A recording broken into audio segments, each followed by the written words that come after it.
What's up? Welcome back to another video. You guys probably noticed right now I don't have the camera on. That's because my room looks like a mess right now because they've been renovating it. If you guys didn't know, that's where I've been for the past few weeks. I haven't just up and left. I never do that to you guys. But yeah, I'm not even supposed to be in here. My setup's not supposed to be in here. But I wanted to get a video out for you guys. But yeah, so today I'm going to show you guys how to make a beat for Lil Keed. This video is going to be more focused on the drums. I'm going to show you guys how to get that drum bounce, how to make your drums smack. But I'm going to focus more on the drums for this video. So I will be using a loop. I'm going to use a loop by Blue Inferno. Shout out to both of them. I'll put their Instagrams on the screen. So I'm going to show you guys how to not overdo your drums, how to make them have bounce, how to make them smack, all of that. And yeah, let's get straight into it. All right, so we're going to go ahead and put down the pattern. We're going to go ahead and make it a 16 bar. I'm going to do that just to make it have a little bit more. I don't have to make a pattern unique to make a second pattern. Basically saves a little bit of time. And I'm going to go to my drum kit. I'm almost done with this other drum kit. As you can see, we're getting there. I just need a few more drum loops and stuff like that. The samples go crazy. But yeah, I love this 808. We could also use this one. We'll see which one we want to use. Alright, clap. And I found a hi-hat that I really like. Let's go ahead and hear the sample, and we're gonna go ahead and put a clamp. A clamp? We're gonna put a clap down.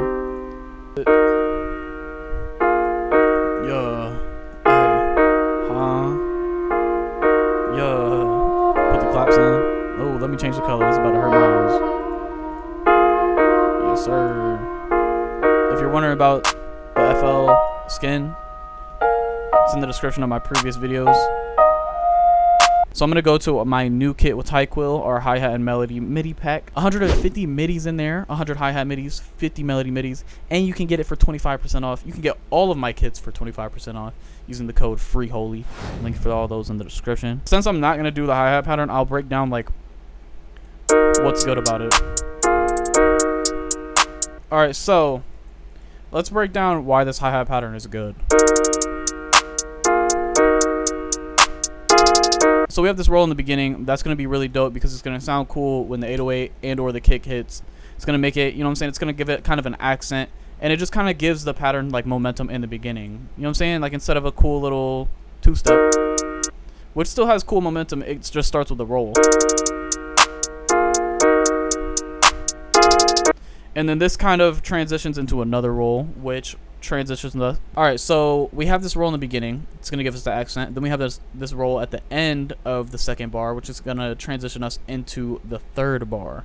Now, what you could also do here for repetition is just move this roll to where the first roll is.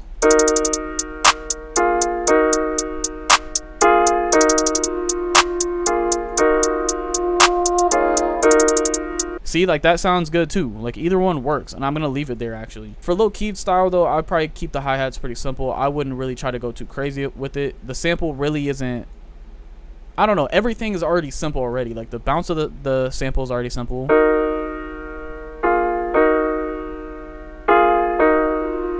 You know what I'm saying? So it's already set to be simple. And then we're at that Wheezy BPM.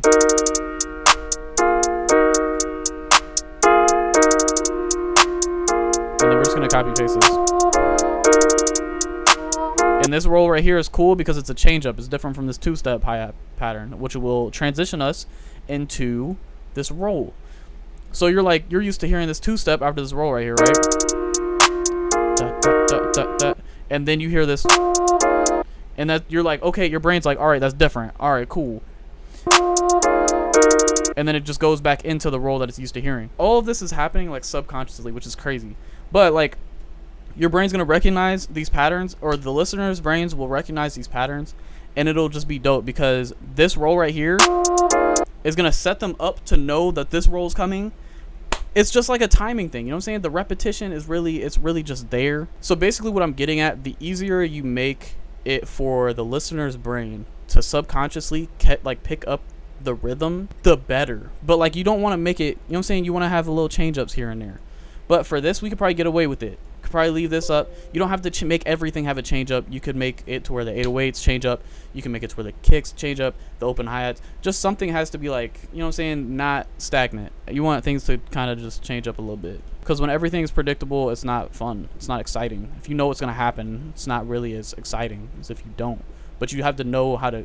You have to know. I just put my name in there again. You have to know how to keep that limited. So now we're gonna go ahead and move to the 808, and we already know this famous 808 pattern right here.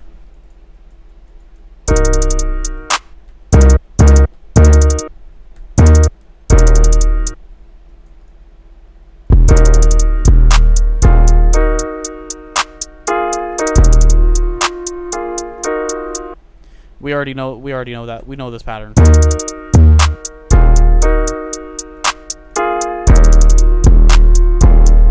That's kind of fire. And then take that one out. So people's brains are used to this pattern because of all the popular songs that are using this 3-note pattern. It's a super simple, like, easy to catch rhythm. Like, you can just hit so many flows on that, right? So that's cool.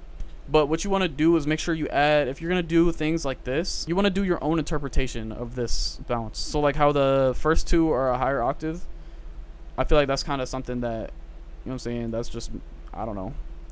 You just want to do things that you like, because what you like is not going to be what everyone else likes. And you just have to understand that. The super cool thing about this pattern is it exercises silence. And what I mean by that, I mean that you have these 3 notes and then you have a gap of silence in between. And then you have these 3 notes and then you have a gap of silence in between. And it just repeats, right? Well, except for here. But for the most part, it repeats. What's cool about that is I heard, I don't know, it was a quote from somebody. I think it was Kanye. I'm sure somebody else said it too. But they said music isn't the notes. It's the silence in between the notes. And as a producer that used to overdo things a lot, still kind of does, that struck me because I always feel like I need things to constantly be going on so I'm not bored when I'm making the melody or shit like that. But when you have the drums going, it doesn't feel like that. So a tip to you sample makers is to make samples to drum loops. I've just started doing that and it's really fun. So hopefully that helps somebody. But another thing is to just be different. You know what I'm saying? Instead of doing this simple pattern, I'm going to raise these up an octave. And then I'm going to do a cool roll right here, just because I hear it in my head. So now we're going to go ahead and add open hi-hat. And I'll show you another example of that silence. So this is kind of abusing the silence that's in this gap right here. So if we go to the 808 pattern, exactly right here, there's nothing going on here for real. I mean, there's 2-step hi-hat pattern in the back that you're used to, your brain's already used to. It's only really listening to these rolls. Like the 2-step hi-hat pattern is just drilled into your brain already. So you just hear that. You don't really hear that. You really just hear the rolls. And then you have the 808s, and then you have the open hi-hats to kind of fill up the silence. And then what I like to do is I like to put a kick on the 1.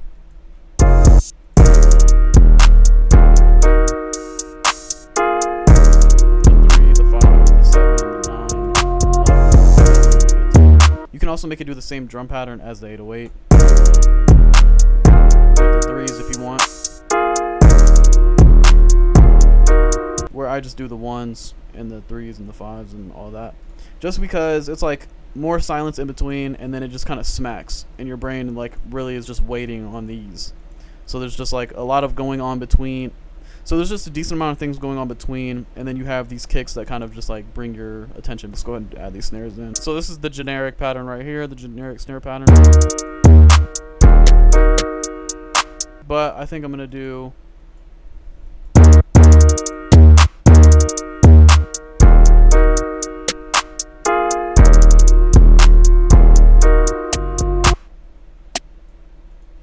and then we're gonna add a little roll over here somewhere. But we'll only do that every other time. So we're going to keep it simple here. Keep it simple here. We'll probably do the generic one here maybe. Yeah,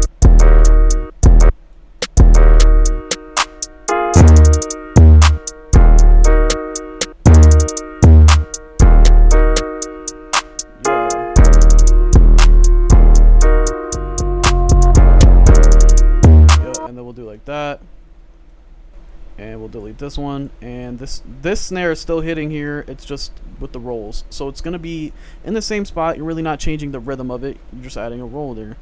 And it's pretty repetitive. And there's also a part I wanted to chop right here. So I really like these two chords that I just isolated. These two right here. And I like that chord right here. And we're going to go ahead and chop it up. So we want this to repeat. And I want this chord to be this chord. And just have it repeat.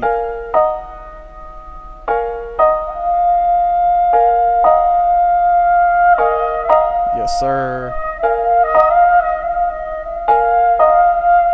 This part is not really noticeable. It's fine. I'll play you this at the very end, but first I wanted to show you guys this example of silence that I'm talking about. As you can see, kind of the same thing as the 3-note pattern, and then we have silence, a huge gap of silence out here. Same thing, repeats. And even on this note, even on this pattern right here where I kind of chill it out and don't do this roll on every time, it's still silence here. Like, it's just one note. So let's go ahead and listen to what it sounds like. Also, let me know if you guys mess with this tag. This tag, we ain't even gonna talk about it, but let me know if you mess with this tag or not. Let's go ahead and Jordan, what the fuck?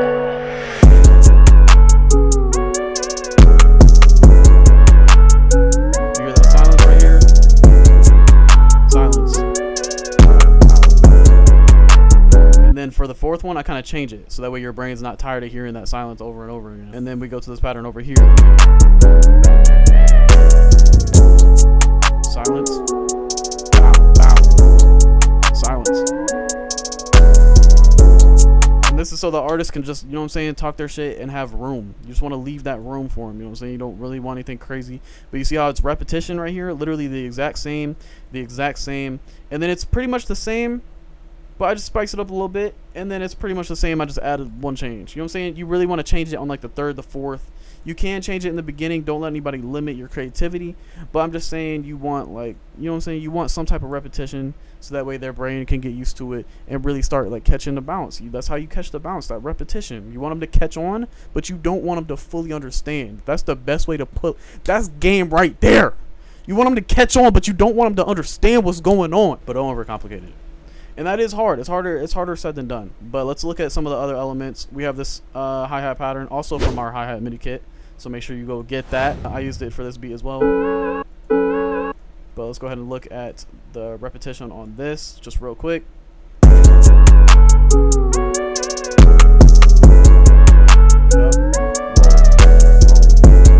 used to that. Your brain's already catching on. It already caught on the third one. And then it's not there for the fourth one. Your brain's like, oh shit, but it's still here at the very end. So it's still like, you know what I'm saying? They have stuff in common. Your brain is discovering the commonalities. It's trying to take this hi-hat pattern on a date. It's got something in common with it. It's like, all right, bet I'm catching your vibe. But then it's like, it's a little interesting because the vibe wasn't the same right here. It's like your brain's like, oh, okay, hold on. And then we have some stuff with the loop raider to kind of give it a little change, just to make it a little different. Reverb. Can't really hear this one, but hear this one. And that just gives it a little punctuation at the end. Then you got the simple clap pattern. Obviously, you know what I'm saying, that's repetitive. As if this isn't proof enough of repetition, why do you not get tired of the clap? Think about that. Why do you not get tired of the clap and the snare? Unless it's really obnoxious clap or snare. It's because your brain isn't paying attention to it. It's subconscious. You're not really listening to the things that are just repeating like that. As long as it's not super annoying, it doesn't stand out like crazy, it's not, your brain isn't paying attention to that. But this is a staple, right? Because like if you don't have the clap, the bounce isn't really as hard. And a lot of you probably still hear the clap even if it's not on. That's the crazy part. Like, it's a staple to the bounce, but it's also so like plain, but you're not tired of it, are you? You're not. But yeah, like I said, that's about it for the video. Make sure you go get that new hi-hat and melody MIDI pack with TYQUIL. All my kids 25% off for using the code FREEHOLY. Next video is gonna be crazy. Appreciate all you guys. If you haven't already, hit that subscribe button. If you enjoyed the video, hit that like button, and I'm gonna catch you guys in the next video.